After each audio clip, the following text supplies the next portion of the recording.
Hello and welcome back to Down the Slope. I don't know what the score was on Saturday. All I know is Hibs actually strengthened their hold on third place as we go into the final two games of the season. For the first time in months, we have a full complement to select from. Liam, you weren't with us last week. We had Harry and Craig. Are you looking forward to sitting down with Mr. MacArthur for the first time in 4 or 5 months for the next hour? Oh, absolutely. I've been dreaming about it. And all that time he's been away, I've been dreaming about his first one back, and fortunately I didn't make it. But it's our first time back together tonight. So, aye, Uh, Harry, we sort of didn't write the game off as such last week. We're not going to spend too much time on it because there's so much more to look ahead to. Um, just give me a couple thoughts. We'll go around the table on that. Just some thoughts on the game from the weekend. Well, first thought is obviously excited to be back on William, but also horrified to be back on William because he tends to remember when I say very stupid things, and he's got at least a good half season of me shit in the bed that he'll probably bring up once or twice. I said last week when you were going through every possible scenario of how Hibs couldn't finish third that I reckon we probably needed 0 points to finish third. I hold strong in that position. It'd be nice if we get the job done this week, but I'm still feel confident that that's as good as ours. Craig asked Harry for like a couple of thoughts on the game and got that. I know, but the game, I'll give as, you as you said, thoughts. the game was irrelevant. Quick thoughts. Good that we scored first, so we actually got a bit of enjoyment. I think in terms of going to Celtic Park, we played it probably as best we can. I think people that were saying, "Oh, you need to go and have a go." When you go and have a go at Celtic Park, you get beat 4-5 now. I thought we put in a good enough shift. There was individual errors, but when a team's constantly attacking you for the best part of an hour, they're probably going to make you crack. So for me, Mhm. it's not that deep. I'm not Yeah. bothered. Craig, what were your takeaways from the game? Takeaways were good that Boyle scored. I think that's him 97 now, so 3 goals in the last 2 games, which is on. Other takeaway, it's probably quite bizarre, maybe just indicative of the situation we find ourselves in, that we've lost a game 3-1 at the weekend and we probably come out the other end in a better position than we were going in.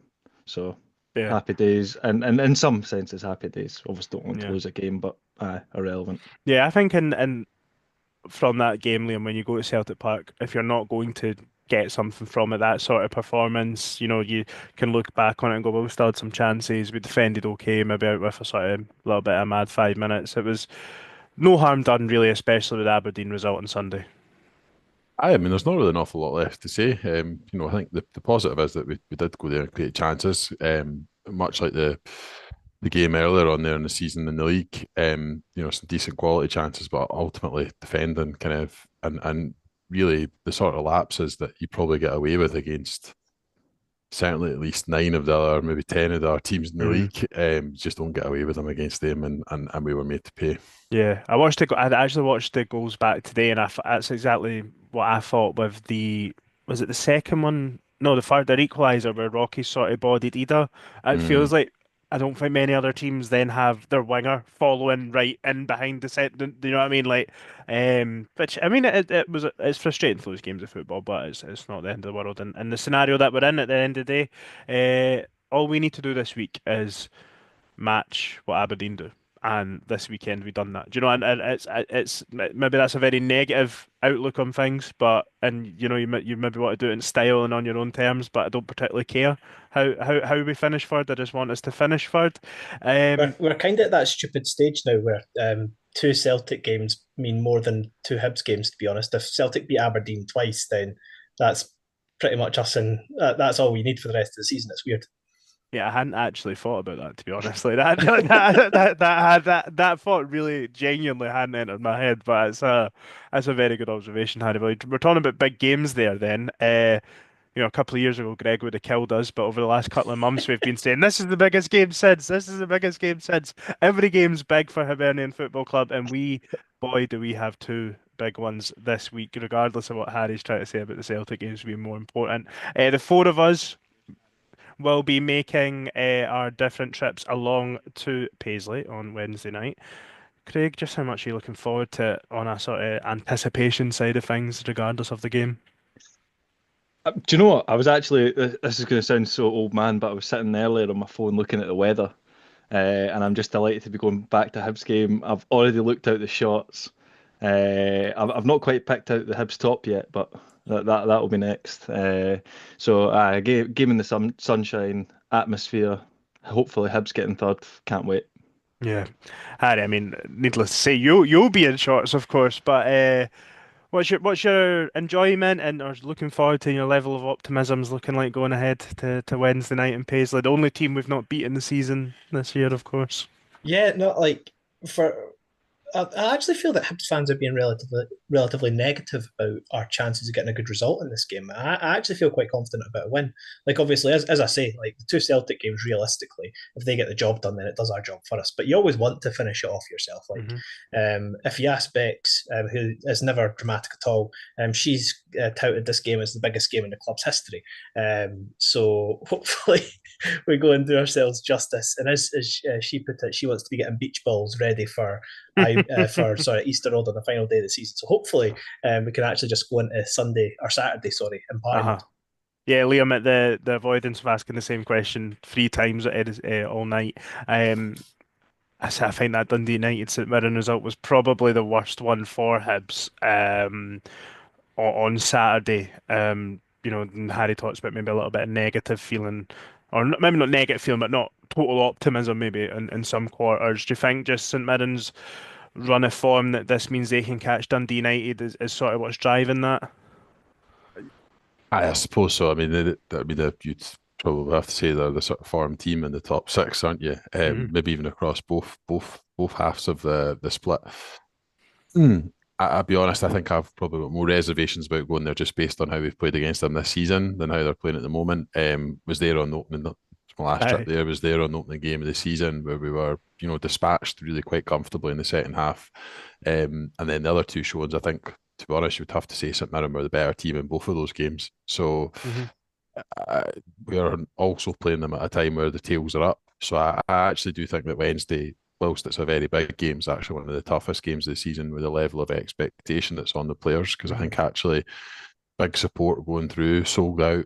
I think there's a huge expectation from those supporters that we go there and get something on Wednesday. And I think it's going to be very, very difficult to do so. What do you expect to sort of? How do you see the game going, like playing out? Ultimately, it's two teams that don't really want to dominate the ball, which is always interesting. But I Hmm. always think the onus in that instance is on the home team to probably spend more time in possession.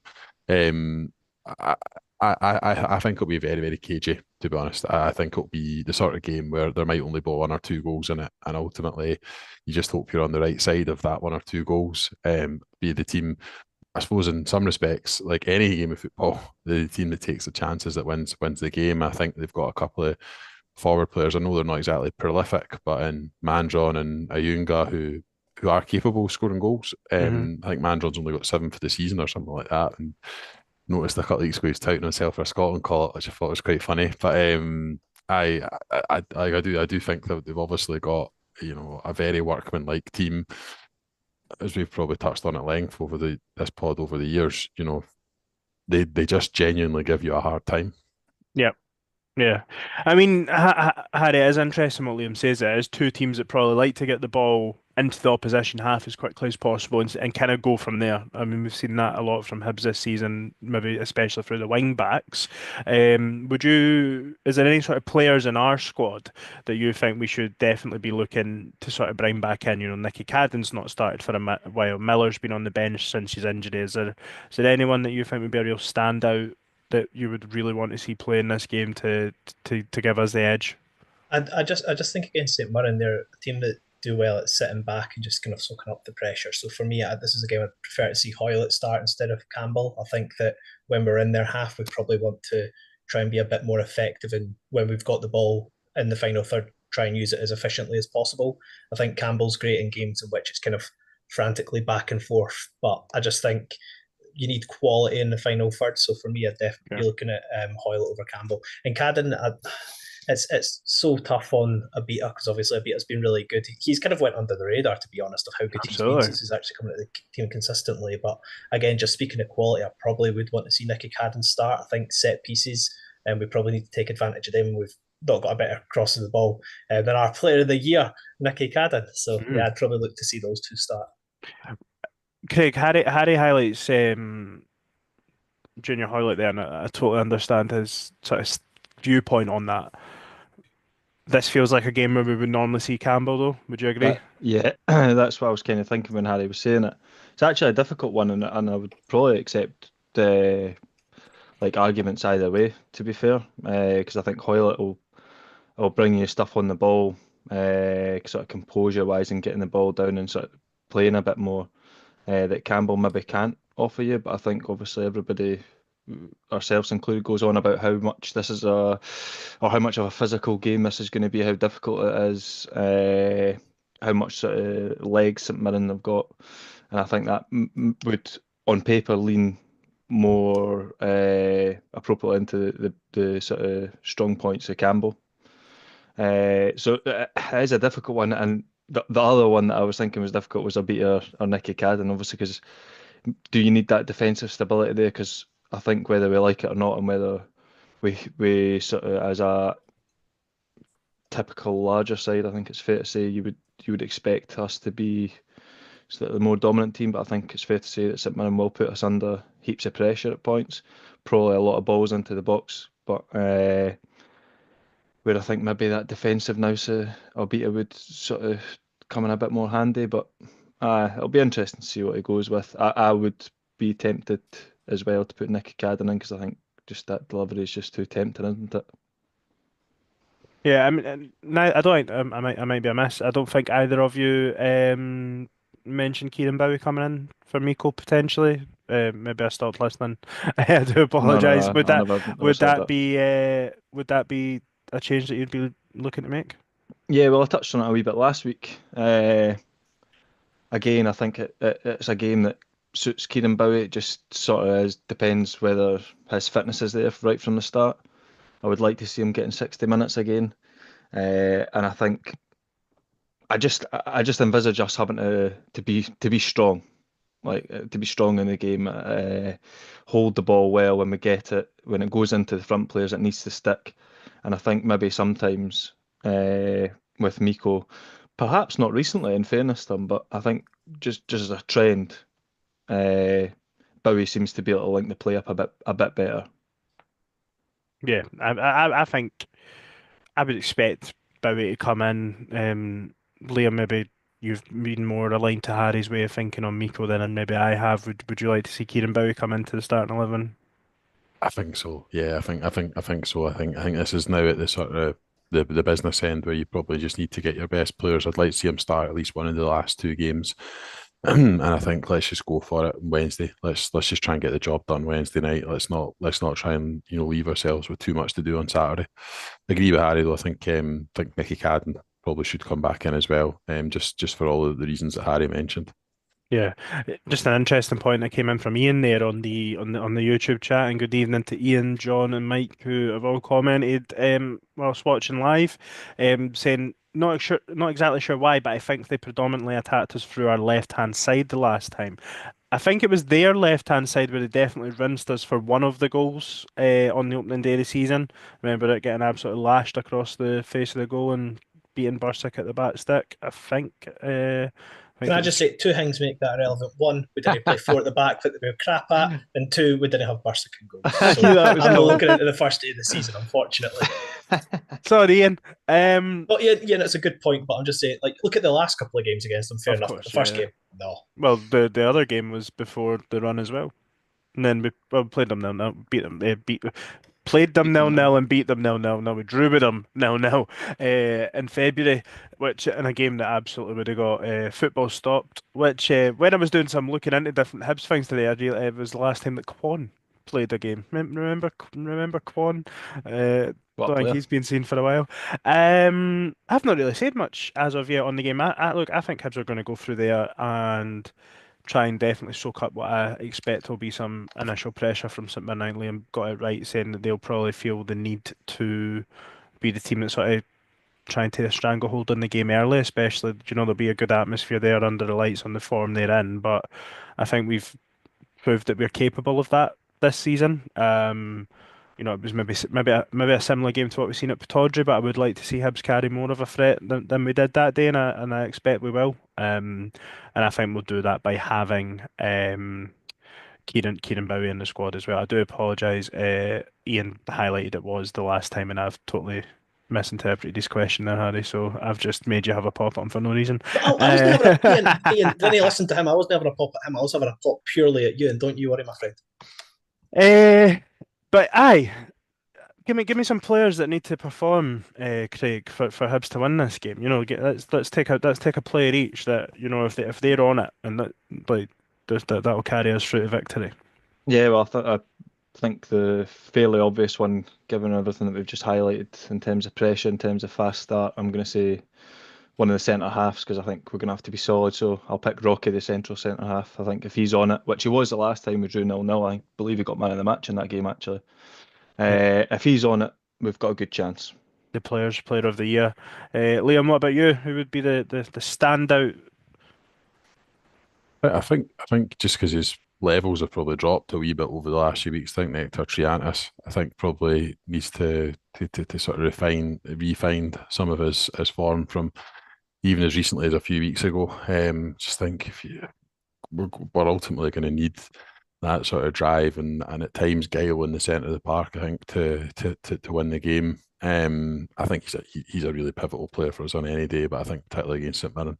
Yeah, I mean, and St Mirren have got quite a strong selection of midfielders to sort of to look at as well. Like it's as a strong area of their pitch, Harry. They play with a three in there as well, and they've sort of rotated it a little bit in recent weeks. But there's also out with Rocky, out with Nectar. Are you looking more final third? We've had a defender, we've had a midfielder. I was actually going to go even more defensive, mate, and I was going to say Jordan Smith. To be honest, I think he's someone that we've probably not even done justice on the pod for how good he's actually been. And then last time he made that double save at St Mirren that essentially got us a point at the end of the day. Yeah. So really for me, and like I'm not calling it, I'm not like hounding him for it. He did make a mistake for the third goal, and for me, if a keeper makes a mistake, I always want to see like a solid game where they kind of just make sure they're settled in, so it'd be nice for him to have a nice bounce back game. He doesn't, you know what I mean?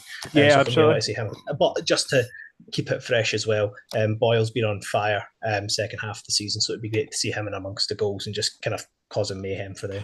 Yeah, so I was going to maybe touch on something that would probably be a little bit more final third, and I do think Nicky Cadden will come back into the team in a more traditional position as well. He's played a few different positions coming off the bench in the last few weeks, but I think Nicky Cadden will start left wing back. And I think when you're playing against a team against St Mirren, what's important is when you do cross the ball, it's crossed in with quality. They defend their bots very well, but ultimately some of the deliveries that Nicky Cadden is capable of putting in to opposition's boxes can't be defended. And players like Bowie, Miko, Boyle, whoever it is, Chris Cadden coming at the back post, Hoylett, Campbell, whoever the makeup of the sort of front two and supporting cast is, if Nicky Cadden's in the team and is putting in the deliveries that we know he's capable of, even set plays as well, that would be a massive sort of, well, it's like a joker in the pack almost, isn't it? Like it's not unexpected now. But like you say, Jordan would maybe feel harsh to drop him. Low key number of assists from him as well, I think, this year, more than Nicky Cadden. I think it's 7 or 8, which is incredible when you factor in he had 0 last year, which isn't, I mean, that in itself is mental as well. I feel like Jordan will be across in loads of balls that we scored for last year. But yeah, we did say it's a big game though. Just one thing just on Nicky Cadden though. I think it gives him even more stock to start. Can you mind the cross for the chance that Bowie probably should have done better with at the weekend? Yeah, that is one of the most sumptuous crosses I've seen in my life. Like if he's doing that, just get him started. Like, can we just stand him? I am in agreement with that. Yes, but that part of the pitch he likes to cross in from, where it's about 10 yards away from the box, where he can get a proper curve on. Like he shouldn't move. He should just stand there the entire game and just ping crosses in. I totally agree with you. Sorry. Can I just say, see on that 7 assist stat you called it, what's Nicky Cadden on, 5 or 6? 5 or 6, aye. That is fucking mental to get that level of production from 2 wing backs in your team. Now, buddy. That is absolutely, like, I mean, Will Beaters even played left centre back and a 3 at points this season. I mean, to get that level of production from one side of the pitch So is Nicky unbelievable. Cadden has 6 all in What's the the league. minutes difference, Ian? Do you have So that? Nicky Cadden has 6 assists. I don't have his minutes played to hand, I don't think. No, he's got 6 assists all in the league, and Jordan Obita Got 7 has got all comps. 7 all comps, 2 in the League Cup, 5 in the five in the league. Which is still pretty solid. I mean, yeah, I mean, Both got More really than good solid. delivery. 11, Uh, 11, 11 assists from your sort of left-hand side of the pitch. That's crazy, yeah. Yeah, Chris Uh, Cadden has got 1, which came in the league. Who else would play on the right-hand side? Lewis Miller. Lewis Miller has 2. So, which Mm. again, I just think Nicky Cadden's a game winner. Like the quality he produces, and a lot. I think it's different to Abita because Abita picks the ball up perhaps probably a bit deeper and Aye. drives forward with it. And quite often, actually, sorry, like contrasting myself there, quite often will check back and maybe isn't quite as attacking and front foot as Nicky Cadden. Mhm. Nicky Cadden just gets the ball one touch out his feet and it's in straight away, which I think is so much more dangerous for defenders because they just don't see it coming. They're not set, they're not ready, and it's generally, like you say, very good quality. They're both very seldom byline hitters, though. They both normally hit early. I mean, and Probably both of beat him them, more than I Cadden, would say so. would I we? would I would say both of them are comfortable crossing the ball 15, 20 yards for the edge of the That's what box, I meant. the corner Obita of the box. probably goes to the byline more than All right, I Cadden. don't know. I I would feel like say maybe Obita's an overlaps a early little bit. hitter. I'd say Obita's an early hitter, but I mean, Mm. someone somewhere will have the stats on that, right? I just think Abita I'm not that probably tends interested. to cross deeper just because Starting positions his deeper. Naturally starting more. positions is Uh, lower in the park. I feel like this is where it gets so stupid. If I shut my eyes, I can see Jordan Obita like sort of dashing into the box, hitting the byline. Nicky Cadden, I think, if I shut my eyes, I see him doing what Harry said. Like flicking that one in for Dwight Gale, like that sort Abita of. had a game where when he scored, I can't remember somebody we went like 2 or 3 nil up really Levy. early and he scored. And in that game he was hitting the byline every chance he got. Anyway, it's a good problem to have. Do you know that's the. Definitely. If I was to be really stupid, is there an argument to say you start Obita because you'd rather bring Cadden off the bench than bring Obita off the bench? Do you know what I mean? Depends on no, the scenario of the game, though, isn't it? Because yeah, no. if you're winning, then you Right, would okay. want to bring a beat on, I suppose, opposed to Nicky Fair Cadden. enough. Anyway, I was going to take us into a slightly different view there. We said it was a big game, but we talked about the Dundee United game being so big because of the fact we lost to Aberdeen, and we done like how do you sort of like explain how big this 90 minutes on Wednesday night could be, depending on results elsewhere, a point. Could absolutely mathematically. I don't care what you say about goal difference. Like goal difference. Surely, if Aberdeen get beat, it's done. Like I think we're pretty, but it's not officially done. A point and them losing would do it. Just how big is this 90 minutes for the club, Liam? It's huge. It is absolutely huge. I mean, I don't like to overstate the importance of games sometimes. I think it's our last chance at a crack at these group stages while they're still available. And I think realistically, we know that it doesn't really come around very often for clubs outside Celtic and Rangers without this opportunity that we've got now, the pathway we've got now.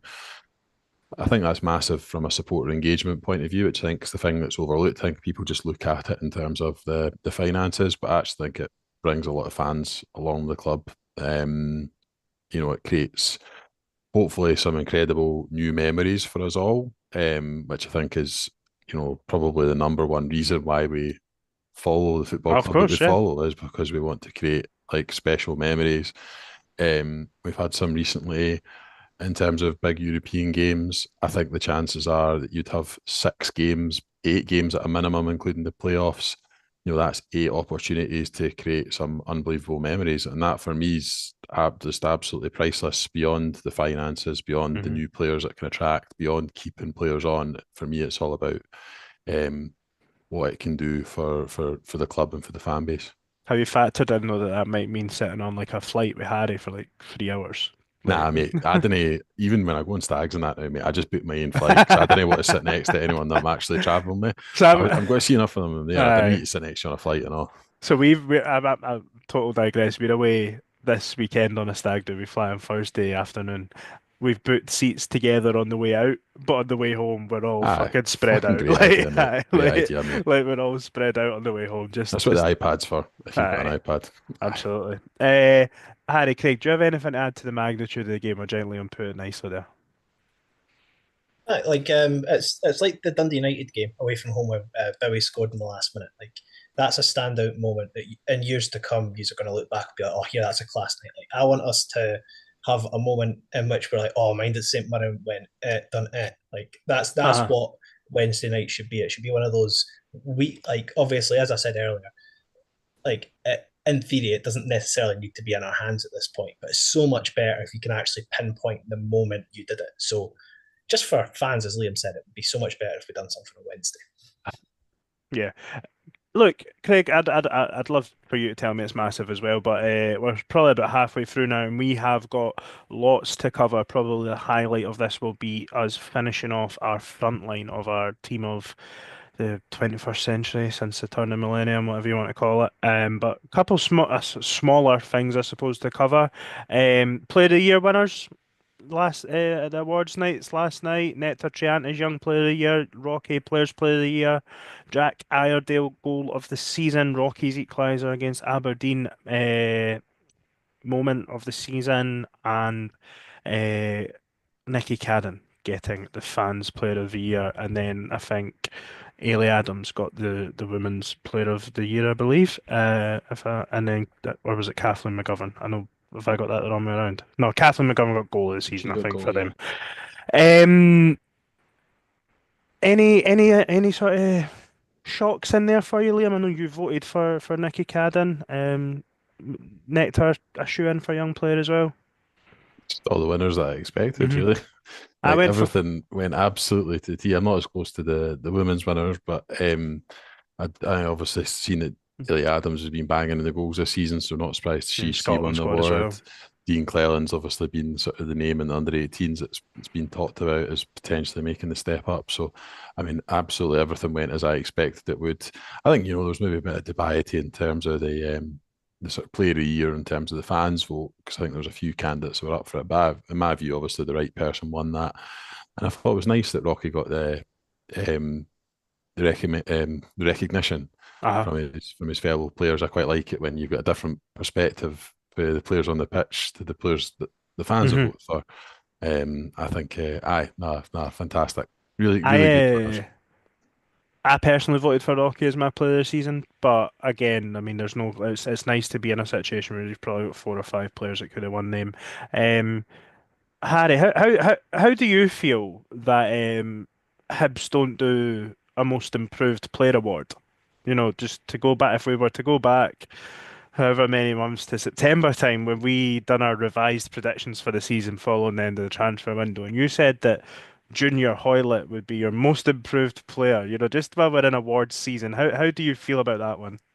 Mate, as I said at the time, I think it's disparaging to say that someone's most improved because it means that they weren't good enough before. So I thought, let's pick a player that at Aberdeen didn't really do that much, but he came to Hibs and he's wonderful. He's wonderful in every way as Mr. Hoylett. So I think that is a tremendous pick, and I would say he's definitely the most. Your reasoning there was actually worse than it was at the time, to be honest.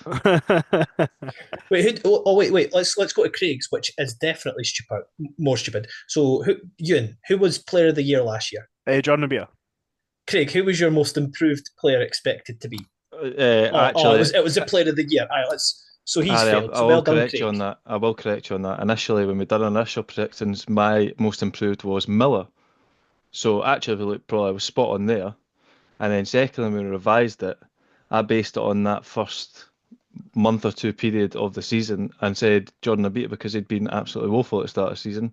And he has since went on to be, as we've touched on just previously in this very podcast, he's been outstanding. So I would say I got both of them spot on. I wouldn't say that Jordan Abita has been our most improved player because his level was high last season. However, I think there's a valid argument, Liam, that Jordan Abita's had a better year this year than last year. I don't know about that. I think he was a standout last year on a poor team. And this year he's played very well. Assists. Yeah, but I mean, I'm not sure about that. Sure? To be honest, mate. Nah, okay. I don't. I think it's Player of the Year, isn't it? It's not Player of the last 10 games. I think that's a bit harsh, but hey. No, I'm not saying he was bad the rest of the season, but I think this is the whole Although thing what I you're get saying is into probably with actually what player of it the is. year. How Well, often does it become played in the exactly. last 10 Well, games? exactly. I mean, I think you have to take an average out over the course of the season. Look, recency bias impacts all of us. If you go back and listen to our predictions at the start of the season, you'll see how heavily impacted we are by recency bias. I mean, you picked Kwon for Player of the Year, which, quite frankly, might be the worst shout in the history of Hey, you had Ellie, Player you of the Year had top goal nomination. scorer, so let's. Well, if he'd been playing, he maybe would have been. Your man Kwon had plenty of opportunities to stake his claim for Player of the Year. Thank you. Mate, that goal for the edge of the box, it's coming. It's coming. Aye. Let's do a quick recap of what we did predict, right? So I'll just run. I've got them all here, right? Do we have So to? aye, yeah, we do. To see who feels just let's go for strength of schedule and who got the best. I went See, for the a fourth YouTube numbers are place. dwindling as we speak here. I went for a fourth place League Cup finish and a Scottish Cup winners. So I think I'm going to be closest on the league position. I hope it doesn't come true. Craig went for fifth in league and Scottish Cup winners. Harry, do you know what? I can't be arsed. Change my mind. You've put me right Aye, after the let's Rooney. let's let's Aye. get let's get going here. It's You. just too Harry, long. go. It's We're getting up close. and It's getting out. close to Harry. It's getting close to silly season. And Hibs we've got pretty much one more episode before we're doing a transfer preview every single week. Hibs have been linked to a goalkeeper that I believe you've been looking into a little bit, and I certainly hope you have. Otherwise, we've gave you homework whilst you're still on He's doing it now, holiday isn't he? mode that you've No, not no, no. done. Listen to me. Asking Specs for are the us to- giveaway, Harry. I've been looking into it, and what scout report are you going to do on a goalkeeper? Oh, he's good at saving shots, and he's got all right command of the box. He's got all right Well, distribution. Geezy's name to What start. age is he? Well, it's a 29-year-old Austrian Great age. shot stopper from TSV Hartberg. I'm not going to read you the whole article. Look, we've been linked to two goalkeepers. One of them is Alex Paulson, who you're probably more likely to have heard of. He's at Bournemouth, so that would likely be a loan for next year. Then the next That- one. Sorry, that's not the guy that's at Auckland now, no. It is, aye. That is right, Aye. okay, right. But that Salinger has a release clause, so Hibs do actually want to go after him. And then there's a fee that the club know that's to go Is for. the release clause mentioned? No, Is it's that not what- mentioned on the price. But the thing is, well, he's 29, so it would mean that if he was coming in, likely coming as a starter. I think we've all discussed it on the pod before. Jordan Smith has definitely, for what we expected of him, been brilliant. But long term, probably still see him as a backup goalkeeper if we're being fully honest. Especially if we're going to be competing in Europe next year. It's difficult to find too much about him. And goalkeepers, being honest, Bursic, when he first signed, had a very good highlight reel. And it's a very different goalkeeper we saw this season compared to that. So Yeah. Goalkeepers are one of these positions it's hard to get overly excited for, but the fact that he's got loads of first team football experience behind him, Austrian league's obviously quite a good standard. He'd hopefully come in and be a very good player if he wants to join. But the thing is, you're saying obviously if we were going to have to pay a fee for him, that he would come in and be number one because he's 29. We're paying a fee, but obviously we've paid a fee for a goalkeeper before, and he's been the opposite of number one. He was one of the worst we've had recently, which is a good list, to be fair. So I don't. Which one was that? Joe Walcott. Aye, Walcott. Oh, jeez, aye. But Rumour the 300 grand standard, that we paid, was it not? the standard difference there, was he not in League One or something? Aye, And was it he not was also Swindon? No, Oh, it was he wasn't not? Swindon. No. Oh, You geez. just said Charlton or that. something like Charlton, I think. Oh, but red and white and played in a crap standard in England. What's the difference? They're all the same.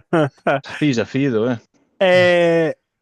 A couple other bits. Obviously some good news and bad news before we get onto our top five forwards. Tom Farmer obviously passed away on Saturday morning. Kind of more sad news. I feel like there's been sort of a couple people sort of passed away in recent weeks. Sort of in the like, there's been a lot of minute silences and a lot of sort of black armbands and stuff. Yeah, not it's a shame, Liam, right? Yeah, absolutely. I mean, a man who has. I think in the fullness of a time with people like that, I think maybe you get more of an understanding of the impact of the role that they played in the club's history. Many years on from when they pass, and it's maybe not recognised when they're alive to the extent that it should be. But ultimately, is a huge reason why we are all still here. He saved the club, frankly, at a time that was we were in real trouble. And by all accounts, not a big football man himself, but understood how important that the club was to the community of Leith and to Hibs fans like us. So it's obviously really sad. Thoughts with his family and friends goes without saying, and I'm sure the club will have plans to mark it respectfully in the way that we would. Yeah, and just to chime in on that as well, like obviously done massive for Hibs, but he saved the footballing culture of an entire city. Like realistically, if it wasn't thanks to that, like the Edinburgh Derby, that's a thing we all look forward to most, and he's almost single-handedly saved that. So it's not often that you can go out as a unanimous good guy in pretty much everyone's eyes, but everybody in the footballing world definitely adores him because he done a great thing. Yeah, 100%. And I'm sure that'll form a massive part of the sort of pre-game on Saturday as well. The sort of yearly, the name of it, with the screen. Absent Friends. Yeah, Absent Friends. Yeah. Yeah, so I'm sure Saturday will be quite an emotional afternoon sort of throughout, and some good and some bad. Good news, under 18s won the league. And also it's a massive week for the women's team as well, who have got two massive games on Wednesday and Sunday, I think, to potentially also win the SWPL to be the first. Would it be the first team outside of Glasgow in over 10 years? I think it is. But Wow. I think Glasgow City and Rangers have sort of obviously piped in recent years. I mean, there's been a lot of talk, Liam, Liam, you spoke a lot. There's been a lot of talk, Craig, about the academy, and maybe players stepping up. Ultimately seeing your under-18s team win a league would sort of fill you with hope, maybe for the future.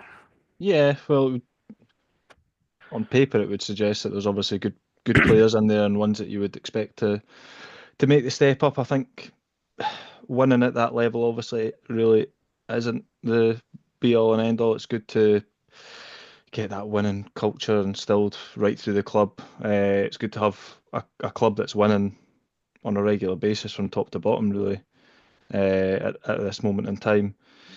But I think time will tell on that one how fruitful that will be, because ultimately the whole point of the academy and the youth setup is that we see these players coming into the first team and then go elsewhere, or as we've seen sort of more recently as sort of English clubs coming in and poaching them. Regardless, we're not getting to see them if we're still getting decent fees for them. Then I suppose that's all part of it as well, isn't it? So yeah, time will tell.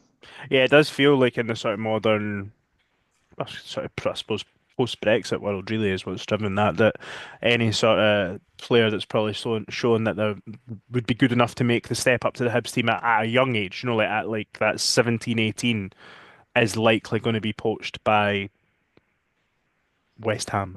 It makes complete sense for them, doesn't it, though? Because it's because these clubs, especially Premier League ones, are so flush with money. It's a complete non-risk for them to drop 300 or 400 grand on a 16 or 17-year-old from Scotland and take the chance that they're going to be good, because that money is really nothing to them, and it could prove to be very good for them. Yeah. Well, hopefully the women's team can back up the under-18s development team and bring 2 league titles to the club this year, and then the first team can do their job with a third place finish, and what could be a magnificent week for the club. Now, more importantly than St Mirren on Wednesday night, Rangers on Saturday, sorry, and all that nonsense, we have got a team of the 21st century to finalise, boys. I don't want to speak on behalf of all of you, but I would suggest this has been the hardest one to fill out, or certainly the list that would have had the most candidates. We've probably not made it easy for ourselves by opening this up as forwards, and it is ultimately going to be 3 players that will make up a front three that we to finish this team off. We shared the team so far and what that's looking like from our selections. I'll give you all a little recap of that. Off your Marciano on goals, David Gray at right back, centre backs Paul Hanlon and Frank Sozzi, left back Lewis Stevenson, a midfield three of John McGinn, Russell Latapy and Scott Brown. Who would like to take us away with their 5th best Hibernian forward since the year 2000? I'll go first because I think mine's is probably going to be the differential here. I've got Mixu Paatelainen at number 5. Okay. I'm not wearing his actual jersey, but I'm wearing the jersey for which he is most synonymous with tonight. I think probably a lot of that's built off memories from the 6-2 game. But he was very, very good for Hibs in both spells. He's probably not one who, when we had him on this podcast, he was Yeah. one who was very, diminishing of his own, abilities actually, and really humble when he spoke to us about the career he had. But I thought he was just a player who every fan can take to just based on his output and his effort on the pitch, and the fact that, frankly, he made other players around him better, which I think is always a good sign of a good centre forward. Yeah, I'm sure I must have told this story in here before, but Mixu was my first, not like the first Hibs player and like the first Hibs player that you like love. Like Mixu was that for me. I had a wee knitted like Hibs like toy thing, and he was called Mixu. I couldn't do front flips, so I done like handstands when I'm in the front garden if I scored a goal in an open net and all that. Like and more than not that the hour and a half or 2 hours that he gave us last January for our 200th episode makes his career any better or potentially worse at Hibs, but gave us more than what we asked for on that episode as well. Liam, it was very generous with his Top time. class. I'm gonna share my fifth now because I'm not sure that either of you went for this player. It's different to the player that I had there when I shared this views on Friday. I've went for Jason Cummings as my fifth striker. I think I've been swayed by the sheer number of goals. I was trying to weigh up in my head, championship goals versus top flight goals, cup final goals, etc. Yeah, I went for Jason Cummings. I think at times there was games in the championship, especially in the first season, where if it wasn't for him, we that year would have went a lot worse than what it did, quite frankly. And yeah, just a really good finisher. Not probably not much else to his game. Went on to have a very interesting career, but a very, very good finisher. And yeah, maybe he should have hung around for another year in the Premiership, but who knows? Jason Cummins is my number 5. Craig? My number 5 is Gary O'Connor, part of the team when I was kind of first starting getting into Hibs, from the same places Harry and I as well, Port Seton. So I actually still see him going about quite a lot. Just a powerhouse, great finisher, and just I think he's just the epitome of a Hibs striker, really, isn't he? Just Yeah. everything that goes along with him as well. I'll not say too much on that, but yeah, good player, and I think he's well worthy of being in that sort of conversation. Another ex-Hibs player that's also been on the podcast. That was I think if listeners haven't listened to that, I think you should go back and listen to it. I think I earned my stripes hosting that night. Harry, who is your number 5? All right, so I don't think this is going to be very popular, but if we can just remember when it comes to football and different positions, I like when players are good at what they're supposed to do when they're at the Harry, club. all I'm saying is, see, when you have to set this much context out, it's never good. But if someone says to you, Hibs are going to have a player who'll score 16 goals in 25 games, I loved Chris Killen. I thought Chris Killen was magic. He was very good at scoring goals, and the rest of his game was also brilliant. He wasn't at the club for the longest time, but when he was at the club, I thought he was brilliant. Did he And only play 25 games for us? according to Wikipedia, that might have just been league games. No, mate, he was like it does this. It doesn't shock me because he was here for 2 or 3 years, but I think he injured. joined in a January, and then he played like half a season, then was here for like most of a season, but there was an injury in there or something. It's never fit. He got injured exactly. against he Aberdeen. scored a bicey in that game, then got injured. Aye. Scored a bicey in the Scottish Cup. But he's just one of these players that, when you like think back on like absolutely, like when you just name players that you like, we'll probably name a few more of them in the next few players. But he's one of those players that I just absolutely adored. Big goals as well, like you say, Aye. away Aberdeen in the Cup, scored Derby goals, scored at He scored in Ibrox, scored against Celtic I think as well. Aye. Aye. And then, yeah, just because he's already mentioned, at my number 4, I went for Gary O'Connor. Same as Craig. I always think of him in tandem as someone who's probably going to be minimum top 2, so I'll save his name for later on. But I just thought, I love Hibs players that love Hibs as well. Gary O'Connor, he was big, physical. He scored a couple of derby goals as well that were absolute bangers. I loved Gary O'Connor. He's at my number 4. We'll go in reverse order. Craig, who is your number 4? It's one that I'd actually had higher, and then I've since swapped. I know we had a discussion about it in the group chat earlier in the week. So my number 4 is Lee Griffiths. What a player is, just unbelievable.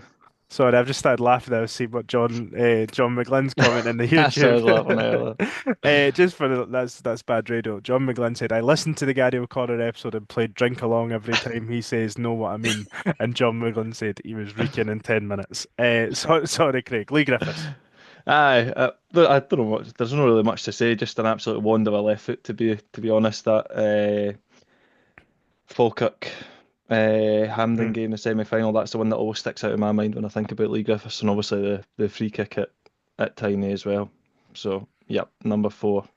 Lee Griffiths was the player that I took out and put Jason Cummins in. Sort of when I was saying about weighing up championship goals versus top flight goals. So forget he missed the penalty in that Falkirk game as well, eh? Like could have been, He was going in the rebound, and Owen Doyle took it off him and missed it. the best scuff of all time was scored in that game. So that would mean that I am next, and my number 4 is Cup final hero Anthony Stokes. Not for partly for the Cup final, but when he finally scored his first goal in that first spell, which I think was against St Johnstone, he then went on an absolute tear for the rest of that season and was unbelievable. He then scored on the opening game the next season, and we sold him to Celtic, never replaced him, and 3-4 years later we got relegated. I genuinely think that, do you know when you think about moments in time? I think when Anthony Stokes was sold, and I think we might have replaced him with someone like Alan Gow or something like that. I don't know if my timelines are right there or not. Daryl Duffy. Aye. It's Ben Kensel's fault. But Liam, you're nodding along. Do you have Stokes at 4? I've got Stokes at 4. I mean, what a player. He's one season and one game, like one very good season and then one game where he was very good for us. But the game that he was good in was so good that I considered putting him higher. Mm-hmm. Yeah, possibly the best individual performance I've ever seen from a Hibs player. Yeah, I mean, I think we were all in agreement, weren't we? Sort of when we were sort of talking through our, talking through our lists and stuff sort of before the weekend and figuring out what we were going to do because and one of our listeners, Kev Wilson, who's part of our sort of WhatsApp community, said that we should probably do a whole episode on this alone, and we absolutely should. And then Jack's just referenced back there, Craig, to your shout, Lee Griffiths' derby goal. That was a good foot over the line as well. Absolutely horrendous. Yeah, unreal. Unreal. Really bad. Still really hurts. fair. So Liam, you're Anthony Stokes at 4. Who would be your number 3? Number 3, and agonised. This player was always going to be in my top 5. Agonised over quite where, because I think he could have landed anywhere from 2 to 5, to be honest. But my number 3 is Martin Boyle. So I think in the spirit of a forward, I've included him as a forward because I know he's played a lot of his games for Hibs at wing back, but I think really now we think of him as a forward, and he's going to fit quite nicely into my front 3, given the other selections that I've made. Do I need to say anything about Martin Boyle? I don't think I do. No, there's a real chance that he becomes only the second player. Would it be right to say of the modern era? Would that be the right terminology to hit 100 goals for Hibs? Mental turnaround though for Boyle, because all of us here at the sort of initial games of this season, as everybody was, in fairness, pretty much the entire Hibs support. I'm sure there's a few out there that seen it coming. But he was one that we were all kind of writing off and thought he was passing over the hill. So well done to him. I think he's really shown that he is. I think we had spoke on here about feeling like he probably could play as a centre forward, but he'd maybe never really shown that, in terms of like like on a consistent basis, but this season in that position he's been fantastic. My number three, we've already spoke about him, is Gary O'Connor. Sort of then took over that Mixu place in my heart. Unbelievable centre forward. Probably, I think so. He's third in my list. Maybe should have scored more goals, would you say? I know he maybe wasn't that out and out goal Wasn't a scorer, but prolific goal yeah, scorer. No, he wasn't a prolific goal scorer. I don't know if the stats, but I seem to remember him being more prolific in the second spell, even though he was a worse yeah. footballer in the second spell, if that makes sense. hmm Maybe not a worse footballer, that's not fair. Maybe just not as good an athlete the second It time was round as he was I the think first you time. were, Liam, I think you were spot on there. I think you were. I think a Didn't he say few that to his different. face though, Nah. I said love you, Gary. Remember when you came back and eh? scored at It's Inverness, pal? That was it's class. the goal that typifies, and there's a few obviously, but there's a goal that typifies him in his first spell was the Grant Brebner sending off Derby, where he just beats Teppy Moylan at the front post. A hmm game that we probably were very Grant Brebner was very harshly sent off, and he just had the tenacity to get to the ball first, held his man off. He was strong, he was physical, he was ready to go. Unlike Riordan, he had all the physical attributes to go and play football at hmm a very young age, and he came at the first team, and he wasn't afraid of anyone, which I think was why he was so effective during the early days. Yeah. I think we might get a little bit samey here, depending on where. But Craig, you've already had Gary O'Connor, as have you, Harry. So, Craig, who's your number three? Number three, obviously already been mentioned, is Anthony Stokes. Okay. Obviously talked a lot about him. Just So the I reason gave I swapped him him the and edge over Griffiths. O'Connor. Yeah, I swapped him and Griffiths. I did have Griffiths three, but I swapped Stokes to number three instead because I just the cup final. That's literally the reason that I put him there because Harry was talking about it before, and that swayed me to be honest. I mean, I think it's a very valid reason. Harry, who's your number three? Has he been mentioned yet? I and just so I'll obviously hit off three and two, and I'll be dramatic as if we've not actually covered them yet. But for me, if you've got a derby named after you, you're automatically a legend. Fuck, If it's you've Ross got Caldwell. if you've got a prolific record against Rangers, and if you're a long time guy, the 3-1 game at Hampden is potentially my favourite non-derby game aside for the cup final I've ever been to. Martin Boyle is an absolute Hibs legend. Um, I just love him, and plus he's a personality. Like when you get relegated and everything feels crap, the players like him, John McGinn, etc. Like you needed good characters in that time period when you were kind of coming back up to the Prem, and it felt like he kind of rejuvenated the club. He also made us a bunch of money and then came back as well. So absolute top boy. In that moment as well, that sometimes goes under the radar. When he came back against Hearts, we didn't even know if we'd signed him properly or not yet, and he scores a last minute That was equaliser. so good. That was Unbelievable. so good. And after these points, I almost feel like I should have put him number two. But my number two, I think, cometh the moment, cometh the man. Anthony Stokes had the single best performance, I think, debatably ever in a Hibs top. And we always forget he was inches away for scoring a hat trick and single-handedly winning us the cup final. Like it's Stokes, like that commentary always just kind of buzzes around in my head. Cheers, Did he Ian. not hit did he not hit the post earlier in the game as well? Oh, He was a by the way, Right man that would of after have been Rangers zest. scored.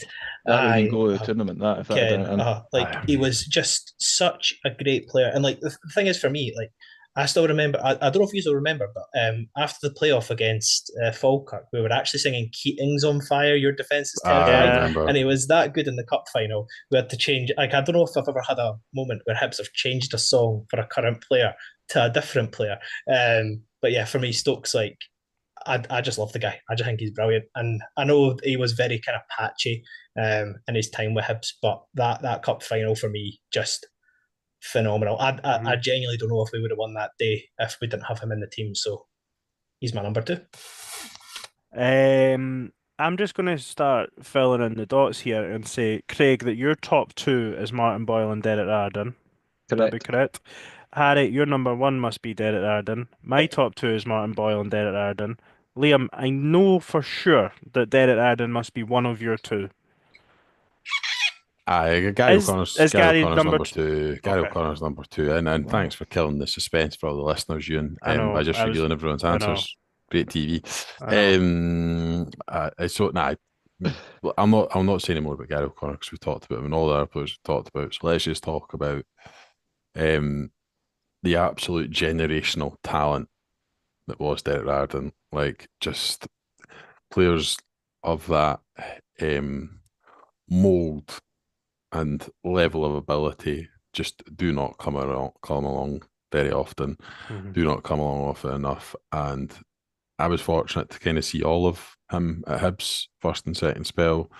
Have some very, very fond memories of him really going from the sublime to ridiculous at times. But just a player that if he was in your team, you always felt like you had a chance, which I know is a really cliche thing to say, but Mhm. it's so fucking true because he would just magic goals out of nowhere. He'd play abysmally, particularly in that second spell, where for a large part of it, we were pretty hopeless periods. And he would Even in just his magic goals out last of game nowhere. again, I think it was his last game against Aberdeen, he scores an absolute Aye. worldie. Like Derek Riordan is in a world of his own in terms of my fandom of Hibs Mm. players. Like nobody comes close to him. Like it's if no, like people talk about like different, like if we got Derek Riordan on this podcast, I don't know if I'd talk. Like it is the one he is the one Hibs player that I would just be like, It's oh my funny God. because I've met him a few times. He's just such a No, I know, normal and I guy know, as and well. It's I'm so sure it hard. would like I enjoyed like his open goal stuff and that, and I'm Aye. sure it would flow fine. You know what I mean? And like Gary O'Connor was up there as well. But Derek Arden is by far and away. Like, you can say probably don't John McGinn maybe a better football player. You know when he leaves Hibs, but Derek He's a Arden is better just attitude. He's not a better footballer. Derek I like No, Riordan's not the just a bit best like footballer footballer. we've ever had. I was gonna say Well, yeah, modern times anyway. and it's hard to Yeah. quantify it, but I'd say, he. on God-given talent, I think Latipi and Riordan are in a sort of dimension Mhm. of their own, and you could maybe put Sawsey in their talent, albeit it's a different. It's not the sort of Yeah, same mercurial talent. It's a form of talent. I think they're kind of in a category in their own. Maybe David Murphy as well, if you're making a tier down from that, and then there's quite a long way he's before just anyone else on talent. Harry and Craig. I would presume that this was a consensus number one pick for the four of us. I know I did sort of stupidly ruin that for everyone there, but I mean, you grew up on much like myself. You've grown up with Hibs watching Derek Arden. I mean, what does that O1 shirt mean to you? He's the man, isn't he? He is the man. It was. I actually feel very fortunate to have started watching him swim when sort of me and Harry certainly did. That sort of teenage kicks era when we had Riordan, O'Connor, all these types of guys, Stephen Wicker, Scott Brown. But Derek Riordan was just a man. Whenever I think about sort of first starting watching him, it's always Derek Riordan. I vividly remember desperately pleading with mum and dad to let me get the mohawk haircut. Very, very glad they didn't let me get that one because that would have made some photo. But that doesn't exist, thankfully. But it was just what a talent.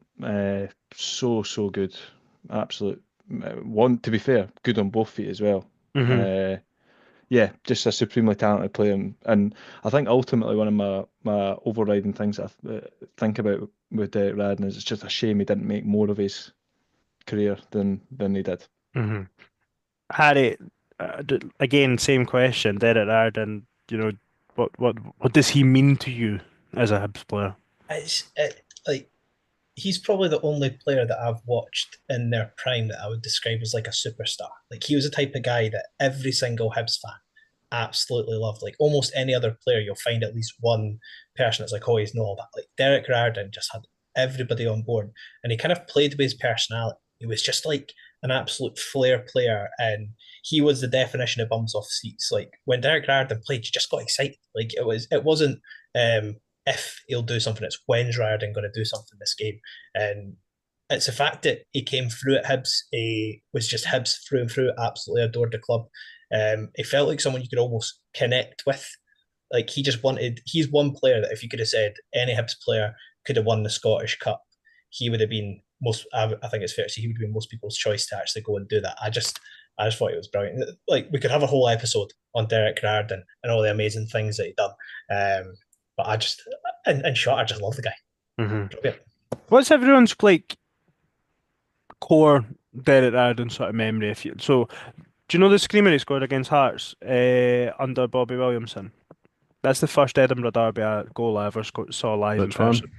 The one when he's cutting off the east stand, Nah, he beat rattled it. Scotland. Yeah, I know he scored one very similar in front of the west stand as well. But that was the first Edinburgh Derby goal I ever saw live in person.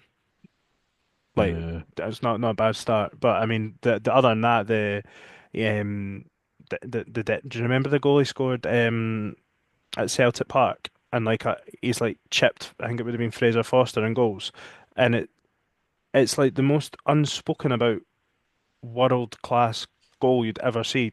Chipping a fucking 6'7" goalkeeper for like 25 yards. What are you doing? Do you know what I mean? Like what? Like when I remember 3 or 4 years ago, I tried to find that on YouTube, and it took me about 2.5 hours to try and find a clip of it. It's like just stuck in like a montage of all these Hibs goals. There's no individual video. It's an absolute disgrace of a goal. Mine's is a niche one, but I remember I was at New Douglas Park when he made his, I think maybe first appearance back or second appearance back, and he scored in that game. Whips it. And I just remember like everybody in that shitty wee away end at New Douglas Park, like rising to their feet, and just the anticipation that he was back, after being away at Celtic for what, a year or so, and things just hadn't worked out for him there. I just remember just it was like a feeling of relief, like having a player of that quality back, because we weren't It'd be a a good kind of team at that turgid time. season the year before, yeah. But we just weren't a good team either. Like we weren't, and it's that old adage of you can put a great player in a really average team and make it a good team. They sort of did that for a while. I think it was the opening game of the following season as well. Scored. I'm sure he did. It was 2 free kicks at Falkirk in the one game. I'm sure it was opening day. Maybe on 3-1 or 3-0. Definitely scored one. Anyway, doesn't. I do apologise. Craig, Harry, favourite Ireland goal? Probably the Hearts one, but for obvious reasons. But I will give you a different one. My first ever game was Hibs beating Montrose 9-0. He came off the bench and scored some first game. Stephen Dobie, man, he was on fire that night. He scored a hat trick. I can't remember, it was either the 6th or the 7th. Rad and does the keeper for 25 yards basically. Absolute screamer, best goal of the game. So that would be my best memory of Rad. Harry, wrap us up on Derek Riordan, and then we are actually going to do some honourable mentions because there were so many players that probably deserved to be shouted out. I was just going to mention the free kick against Falkirk. I think it was, I can't remember there being two. I just remember one free kick against Falkirk. And then I just remember being younger and just being like, fucking yes, that's my boy. Like Craig will attest to, I always normally have favourites when I'm watching Hibs. Effie Ambrose is the most recent that I absolutely adored. But when I was younger, obviously, Derek Riordan, just obsessed with him. So yeah, it was that free kick and I was just like, that is a fucking boy, by the way. Honourable mentions. Anyone that there's one that's incredibly harsh that has not been mentioned in any of the top fives. I think you know what I'm going to say, but Stephen Fletcher not getting in anyone's top five is a bit of an international war crime, to be honest. Like he was very close to making mine. He was probably sixth. The fact that Jason Cummings has had a mention and Chris Cullen have had a mention ahead of him is actually quite abysmal, to be honest. Are you surprised that Lee Griffiths only got in one? No, he was never a Hibs player. So I'm not surprised. Stephen Fletcher absolutely should have been. I know he wasn't prolific goal scoring his time here, but I mean, you talk about big game performances. His performance in the 5-1 Cup final, alongside someone else who's harsh not to get a mention, to be honest, and Benji, who was a bit of a lovable rogue, shall we say?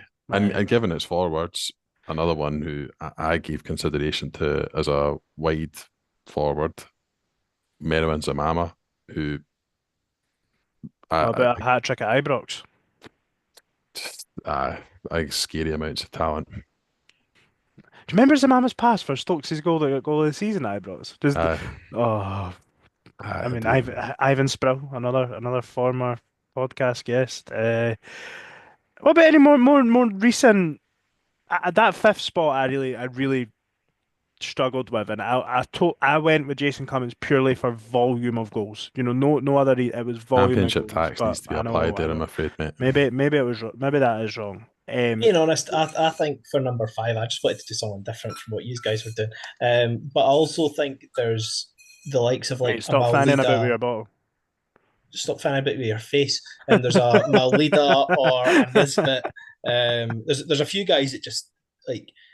I know I've been ironic, and last week I said we shouldn't just do like the purple patches because there's been plenty of them. But there is some like Maulida, if he was here for longer than half a season, would he have made it? Kevin Nisbet, if he wasn't at Aberdeen and wasn't a bit of a dick as he left, would he have made it in? Doige. Doige, in there. yeah, Doige. There's just so Unlikability. many. Doige would definitely make my top By the 5 way, players I I'll be liked. totally honest. If Kevin Nisbet hadn't just scored a world day against us, there's a good chance he was my number 5. You are well aware of. I loved Kevin Nisbet when he was here. I mean, speaking of Yuan, it seems to be going down a weird path as well. What could have Jenkin will maybe look back on Yuan as what could have been, Liam? Definitely. I mean, he's probably on talent, probably should make our top 5 lists, but unfortunately, the application and the injuries and everything else has been an issue in his time here, which ultimately sees him miss out.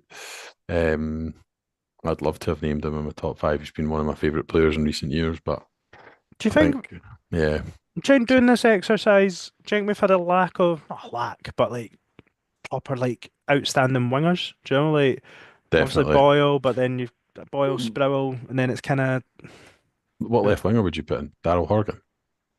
Like genuinely, there's very, very little down that left hand side. Derek Radden also did play in left in midfield for a Yuan is stretch. probably the. I always think of Radden as a left winger. I don't know why. In my mind, I just think of him as a left winger.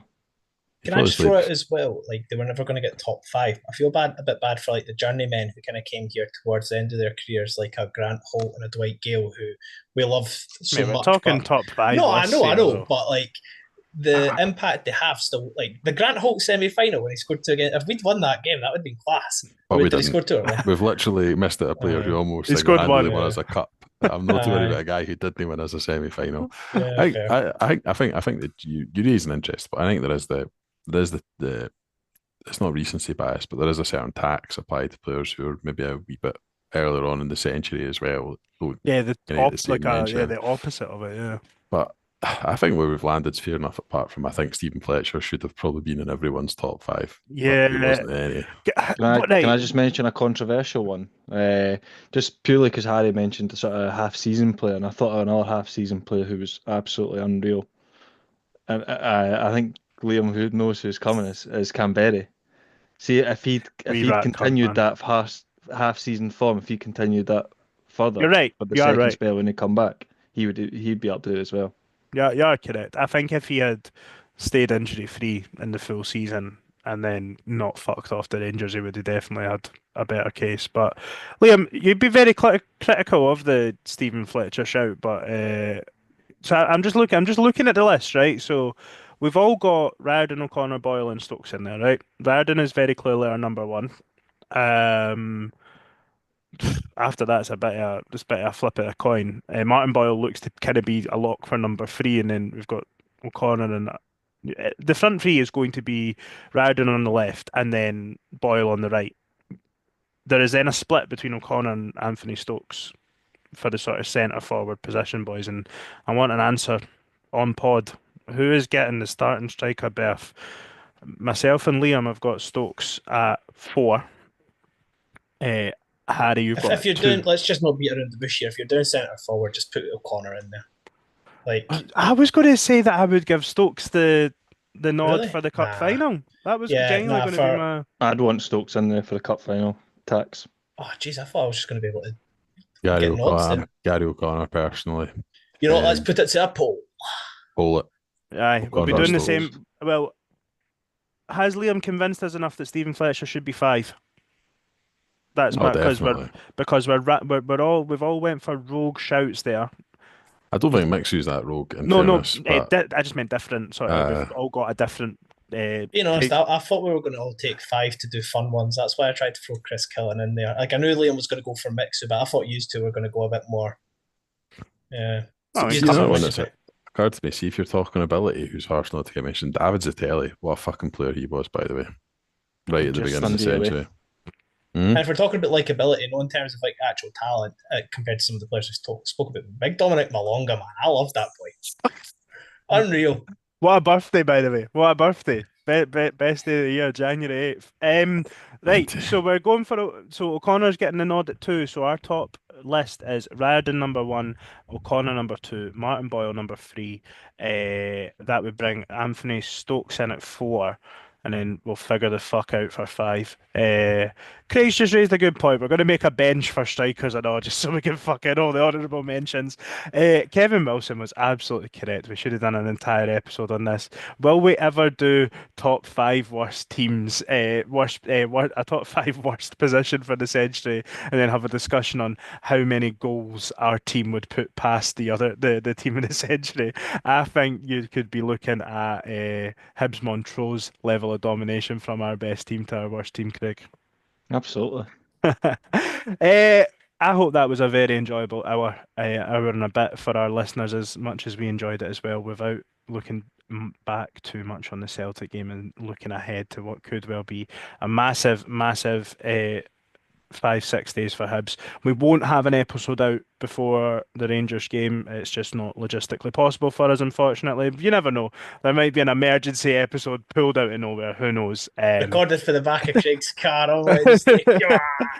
Or I'll tune in for the airport on Thursday night or something. But yeah, look, boys, it's been an absolute privilege to record with you tonight. Thank you very much, everyone, for joining us. Mon the fucking cabbage. On the Hibs. Right.